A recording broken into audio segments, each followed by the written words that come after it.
जय हिंद दोस्तों। मैं डॉक्टर एन डी किरसान, अध्यक्ष गोंदिया जिला कांग्रेस कमेटी। आज हम बात करेंगे, प्रधानमंत्री जी 30 जून को टेलीविज़न पर प्रकट हुए थे।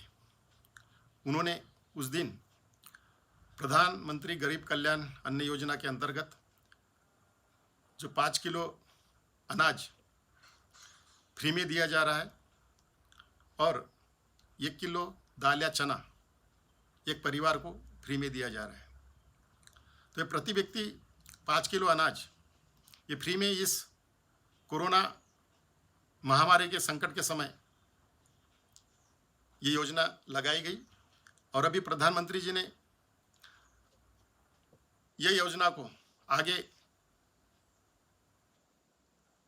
नवंबर तक बढ़ाने का ऐलान किया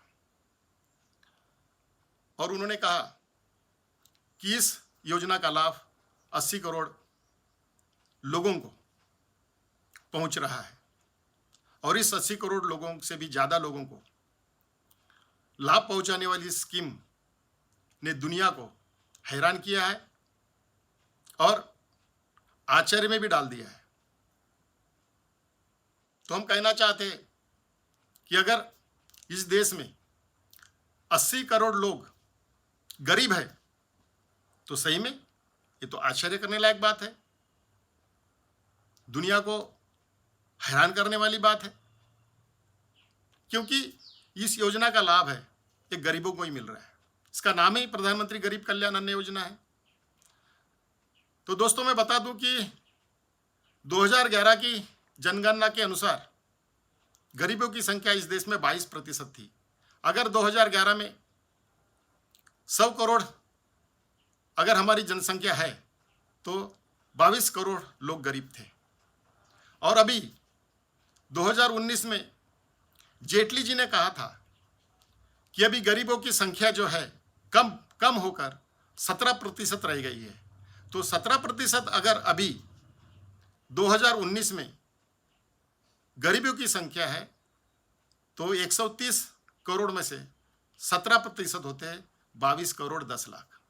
तो 22 करोड़ 10 लाख गरीब है, लेकिन 22 करोड़ 10 लाख गरीब होने के बावजूद और गरीबों की योजना होने के बावजूद प्रधानमंत्री जी कह रहे हैं कि भी 80 करोड़ लोगों को हम दे रहे हैं।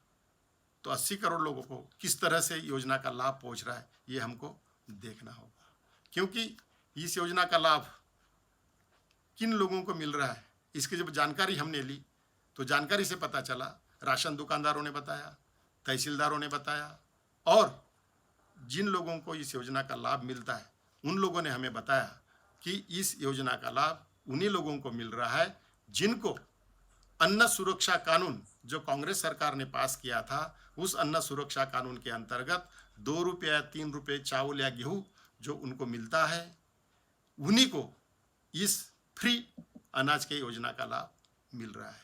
ये तो गरीबों को मिल रहा है जिनका बीपीएल का कार्ड जिनके पास में है और जिनके पास में अंत्योदय का कार्ड है, जिनको कहते हैं एक्सट्रीम पुअर। तो 2011 की जनगणना के अनुसार बीपीएल धारक लोग थे या जो बिलो पॉवर्टी लाइन लोग थे वो थे 6.9%, यानी करीब करीब 10%। और एक्सट्रीम पुअर जो थे जिनको हम अंत्योदय कहते हैं वो थे 3%। तो टोटल मिला के हो गया 10%। 10% लोगों के पास में जिनके पास बीपीएल का कार्ड है, जिनके पास में अंत्योदय का कार्ड है, उन्हीं को ये स्कीम का लाभ मिल रहा है। एपीएल वालों को जो अबव पॉवर्टी लाइन है उनको तो ये स्कीम का लाभ मिल नहीं रहा है। अगर उनको ये स्कीम का लाभ नहीं मिल रहा है तो फिर ये अनाज जाता कहाँ है? मोदी जी ने कहा कि भी इस योजना के अंतर्गत जो पैकेज दिया जा रहा है वो 1.25 लाख करोड़ का पैकेज है और एक्चुअल उसका खर्चा जो है 1.5 लाख करोड़ का खर्चा है। अभी तक जो खर्चा हुआ और अभी नवंबर तक जो होने वाला है उसको सब मिला के 1.5 लाख करोड़ का खर्चा है। अगर 1.5 लाख करोड़ का खर्चा 80 करोड़ लोगों को लाभ पहुंचाने में जा रहा है, अगर 80 करोड़ लोगों को लाभ नहीं पहुंच रहा है, अगर गरीबी इस देश में कम है, तो फिर ये पैसा इतना आवंटित जो किया गया इसके लिए वो कहाँ जा रहा है, ये सोचने वाली बात है। हमें देखना होगा कि इस योजना के अंतर्गत 80 करोड़ का आंकड़ा बताया गया, वो करीब करीब 60% से भी ज़्यादा लोग जनसंख्या होती है। तो क्या इस देश की 60% जनसंख्या गरीब है या गरीब हो गई 3 महीने में? ये सोचने वाली बात है, आप इसके ऊपर जरूर सोचिए। नहीं तो यह आंकड़ा ऐसा होगा जिस तरह स्मृति ईरानी जी ने कहा था कि इस कोरोना महामारी के समय हमने 80 करोड़ परिवारों की मदद की। तो 80 करोड़ परिवार, अगर एक परिवार में 3 लोग लेते हैं हम, तो 240 करोड़ होते हैं। तो क्या 240 करोड़ जनसंख्या हमारे देश की है? ये सोचना होगा। इसी तरह प्रधानमंत्री मोदी जी ने भी वर्ल्ड इकोनॉमिक फोरम में कहा था किसी समय कि मुझे भारत के 600 करोड़ मतदाताओं ने मुझे चुना।